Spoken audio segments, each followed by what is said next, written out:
আসসালামু আলাইকুম, সবাই কেমন আছেন? আশা করি সবাই অনেক ভালো আছেন। তো আল্লাহর অশেষ রহমতে আমিও খুবই ভালো আছি। তো আজকে আপনাদের সাথে খুবই মজার একটি চিংড়ি মাছ ভুনা শেয়ার করব। তো চিংড়ি মাছ রান্না করার জন্য চুলায় ফ্রাই প্যান বসিয়ে দিয়েছি। তেল কিন্তু আগেই গরম করতে দিয়েছিলাম। এখন মাছগুলি দিয়ে তারপরে স্বাদ মতো লবণ দিয়ে দিলাম আর একটু হলুদের গুঁড়া দিয়ে দিয়েছি। এখন মাছগুলি ভালো করে উল্টিয়ে পাল্টিয়ে ভেজে নিতে হবে। এগুলো কিন্তু গলদা চিংড়ি। এই চিংড়ি মাছ কিন্তু আমি মটরশুঁটি দিয়ে তারপরে ভুনা করব। ভুনা করলে কিন্তু খেতে খুবই ভালো লাগে। তো একটু ভেজে নিতে হবে, বেশি ভাজার দরকার নেই, বেশি ভাজলে কিন্তু একদম শক্ত হয়ে যাবে। জাস্ট একটু ঘ্রাণটা বের হয় যেন, সেজন্য একটু ভেজে নিচ্ছি।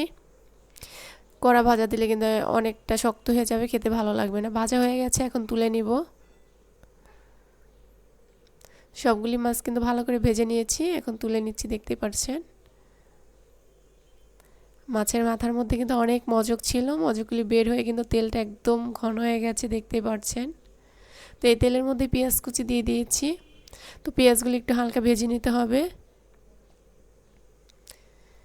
তো রমজান মাসে কিন্তু খেতে কিছুই ভালো লাগে না, তো এই ভুনা ভুনা তরকারি খেতে ভালো লাগে। তো 1 চা চামচ লবণ দিয়ে দিয়েছি, 1 চা চামচ হলুদের গুঁড়ো দিয়ে দিলাম, 1 চা চামচ ধনিয়ার গুঁড়ো, 1 চা চামচ লাল মরিচের গুঁড়ো, 1 চা চামচ আদা বাটা আর 1 চামচ রসুন বাটা দিয়ে দিয়েছি। মশলাটা ভালো করে কষিয়ে নিতে হবে, একদম তেল ওঠা পর্যন্ত অপেক্ষা করতে হবে। একদম তেল উঠে গেছে, দেখতেই পাচ্ছেন। এখন টমেটো দিয়ে দিলাম আর কাঁচামরিচ ফালি দিয়ে দিয়েছি। তো আমি একটু ঝাল বেশি খাই, তো সেজন্য একটু ঝালটা বেশি দিয়েছি। আপনারা আপনাদের পছন্দ মতন দিতে পারেন। তো টমেটোগুলো একটু নাড়াচাড়া করে তারপরে কষিয়ে নিতে হবে অল্প পানি দিয়ে। আস্তে আস্তে রাখবো না, ভুনা করব যেহেতু, একদম টমেটোগুলো কিন্তু গালিয়ে ফেলবো।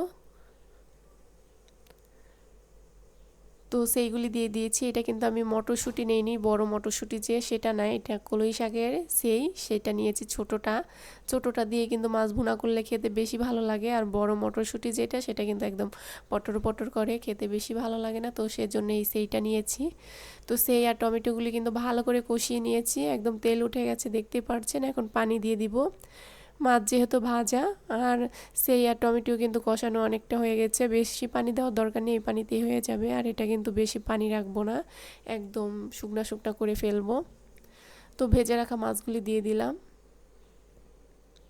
তো মাছগুলি দিয়ে নাড়াচাড়া করে রান্না করে নিতে হবে, একদম পানি শুকানো পর্যন্ত অপেক্ষা করতে হবে। পানি থাকলে কিন্তু ভালো লাগবে না তরকারিটা। তো উপরে দিয়ে ধনিয়া পাতা কুচি দিয়ে দিলাম। তো একদম যখন তেল ভাসা ভাসা হয়ে যাবে তখন নামিয়ে ফেলতে হবে। তো এই চিংড়ি মাছ ভুনাটা কিন্তু গরম ভাতের সাথে খেতে খুবই ভালো লাগে। তো তেল কিন্তু একদম ভাসা ভাসা হয়ে গেছে, দেখতেই পাচ্ছেন, পানিটা শুকিয়ে গেছে আর কালারটাও কিন্তু একদম চেঞ্জ হয়ে গেছে। তো এইভাবে করে চিংড়ি মাছের ভুনা খেয়ে দেখবেন কেমন লাগে। আর আমার রেসিপিটা কেমন লেগেছে, যদি ভালো লাগে তাহলে অবশ্যই লাইক করবেন, কমেন্ট করবেন, শেয়ার করবেন আর আমার পেজে ফলো করে দিবেন। আর আপনার প্রিয় মানুষদের সাথে বেশি বেশি করে শেয়ার করবেন। আর সবাই আমার জন্য দোয়া করবেন। সবাই ভালো থাকবেন। আল্লাহ হাফেজ।